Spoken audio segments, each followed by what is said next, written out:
2022లో నమోదైన ఒక పెట్టి కేసు, బెయిలబుల్ సెక్షన్లతో కూడిన ఒక పెట్టి కేసు 2022లో నమోదైంది. 2025 ఏప్రిల్లో అరెస్ట్ చేస్తూ ఉన్నారు. అది ఏది వారం ముందు దాన్ని నాన్ బెయిలబుల్ కింద సెక్షన్ల కింద మార్చి అరెస్ట్ చేస్తూ ఉన్నారు.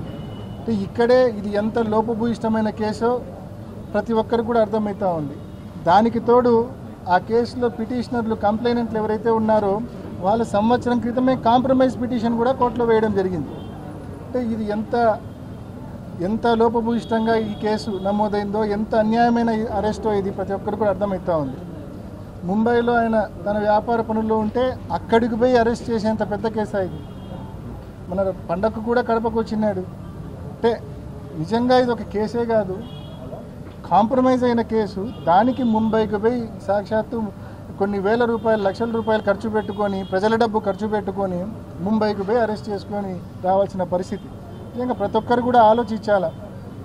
ఈ పార్టీ, ఈ కూటమి ప్రభుత్వం అధికారంలోకి వచ్చినప్పటి నుంచి ఈ గడిచిన 10-11 నెలలు ఒకసారి గమనిస్తే ముఖ్యంగా కడప విషయంలో విపరీతమైన హరాస్మెంట్ వైఎస్ఆర్ కాంగ్రెస్ పార్టీ కార్పొరేటర్లపైన, కార్యకర్తలపైన.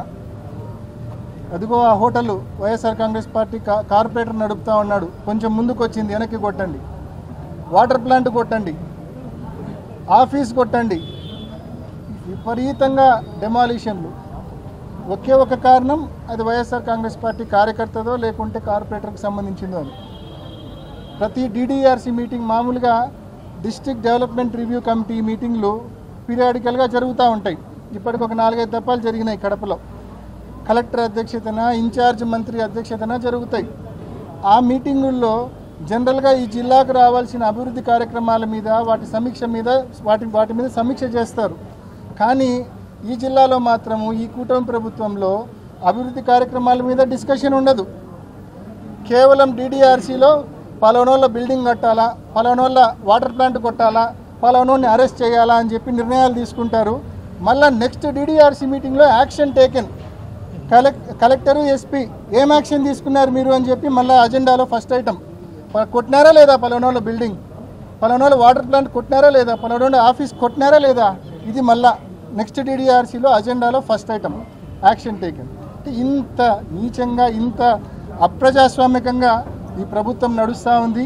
నిజంగా 10 మాసాల్లోనే, 11 మాసాల్లోనే ప్రజల్లో తీవ్రమైన వ్యతిరేకత మూట కట్టుకున్నారు. నిజంగా అధికారులు కూడా ఒకసారి ఆలోచించాలా, నిజంగా ముఖ్యంగా పోలీసులు ఒకసారి ఆలోచించాలా. అసలు మనసు ఎట్లా వస్తూ ఉంది మీకు? ఇంత అన్యాయమైన కేసులు పెట్టి అరెస్టులు చేయడానికి మనసు ఎట్లా వస్తూ ఉంది మీకు?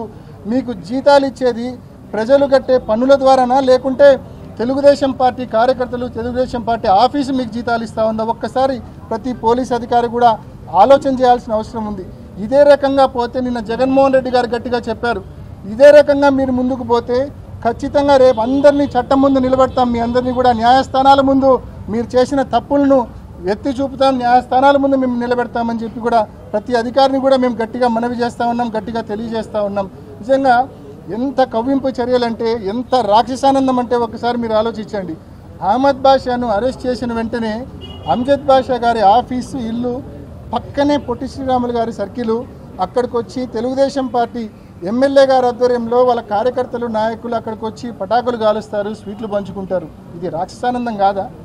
ఏదో కడపకు రాష్ట్రానికి ప్రత్యేక హోదా వస్తేనో, లేకుంటే కడపకు ఉక్కు పరిశ్రమ కేంద్ర ప్రభుత్వమో రాష్ట్ర ప్రభుత్వమో ఇస్తేనో సెలబ్రేషన్స్, పటాకులు కాల్చుకొని, కేకులు పంచుకొని, స్వీట్లు పంచిన ఒక అర్థం ఉంది. కానీ ఇవేమీ జరగల. అన్యాయంగా, అనైతికంగా, అప్రజాస్వామికంగా ఒక వైఎస్ఆర్ కాంగ్రెస్ పార్టీ నాయకుడిని అరెస్ట్ చేసినందుకు మళ్ళా వాళ్ళ సోదరుని ఇంటి ముందే, మాజీ డిప్యూటీ సీఎం ఇంటి ముందే, ఆఫీస్ ముందే ఈ మాదిరి వాళ్ళు ప్రవర్తిస్తే, 30 యాక్ట్ అమల్లో ఉండి కూడా ఈ మాదిరి ప్రవర్తిస్తే ఏ ఒక్క పోలీస్ అధికారి పట్టించుకోడు. స్టేషన్కి పోయి, ఇక్కడ 200 మంది ఉన్నారు, వీళ్ళు పోయి సర్కిల్లోకి పోయింటే గలాట్ అయ్యేది, కానీ పోలా, రిఫ్రెయిన్ అయినారు. అటువంటి చర్యల జోలికి పోలా. చట్టాన్ని గౌరవించే వ్యక్తులుగా మరుసటి రోజు పొద్దున్నే స్టేషన్కి పోయి కంప్లైంట్ ఇచ్చినారు.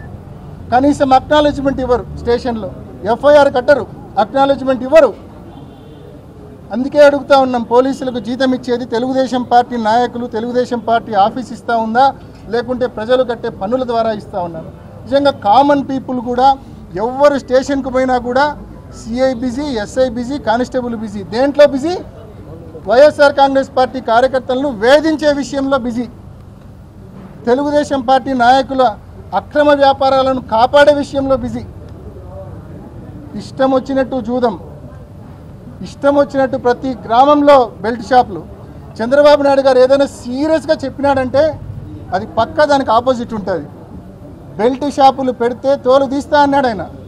ప్రతి గ్రామంలో ఎమ్మెల్యేల ఆధ్వర్యంలో బెల్ట్ షాపులు నడుస్తూ ఉన్నాయి. మరి ఎక్కడి అసలు గవర్నెన్స్ అనేది రాష్ట్రంలో ఉందా అని చెప్పి అడుగుతూ ఉన్నాం. ఇంత ఘోరంగా పరిపాలన ఉంది, ఇంత ఘోరంగా గవర్నెన్స్ ఉంది. ప్రజలు కేవలం 11 మాసాల్లోనే పూర్తిగా విసుగు చెందారు ఈ ప్రభుత్వం పట్ల. కాబట్టి సమయం కోసం ఎదురు చూస్తూ ఉన్నారు. ఇప్పటికైనా మేము ఈ ప్రభుత్వాన్ని, ముఖ్యంగా ప్రభుత్వ అధికారులను మనవి చేస్తూ ఉన్నాం. కక్ష సాధింపు చర్యలను ఆపండి తక్షణమే అని చెప్పి ఈ ప్రభుత్వాన్ని, ప్రభుత్వ అధికారులను గట్టిగా డిమాండ్ చేస్తూ ఉన్నాం. సార్ కాబోయే మేయర్ అని చెప్పి టీడీపీ జిల్లా అధ్యక్షుడు కాబోయే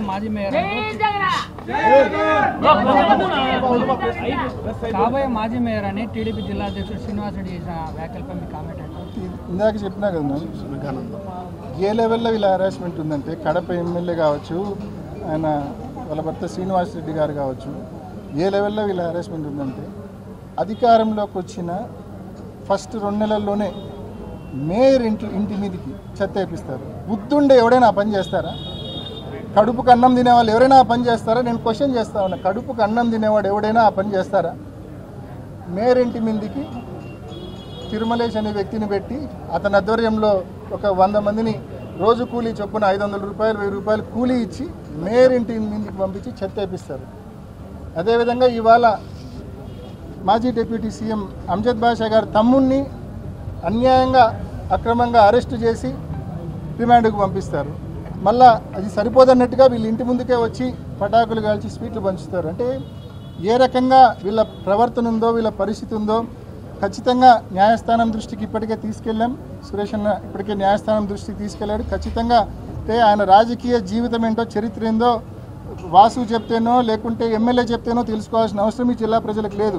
సురేష్ అన్న ఎటువంటి వ్యక్తో, సురేష్ అన్న జెడ్పీ చైర్మన్గా ఎలా ఉన్నాడు, అంతకుముందు జిల్లా అధ్యక్షుడిగా ఎలా ఉన్నాడు, దాని తర్వాత మేయర్గా ఎలా ఉన్నాడు, ఈ జిల్లా నగరంలోని ప్రజలకే కాకుండా జిల్లాలోని వైఎస్ఆర్ కాంగ్రెస్ పార్టీ కార్యకర్తలందరికీ తెలుసు సురేష్ అన్న ఎట్లా హార్డ్ వర్కింగ్ పర్సన్, ఎంత ఆనెస్ట్ పర్సన్ అనేది. కాబట్టి వీళ్ళ కక్ష సాధింపు చర్యలు ఎన్ని పెట్టినా కూడా తప్పకుండా ఎదుర్కొంటాం.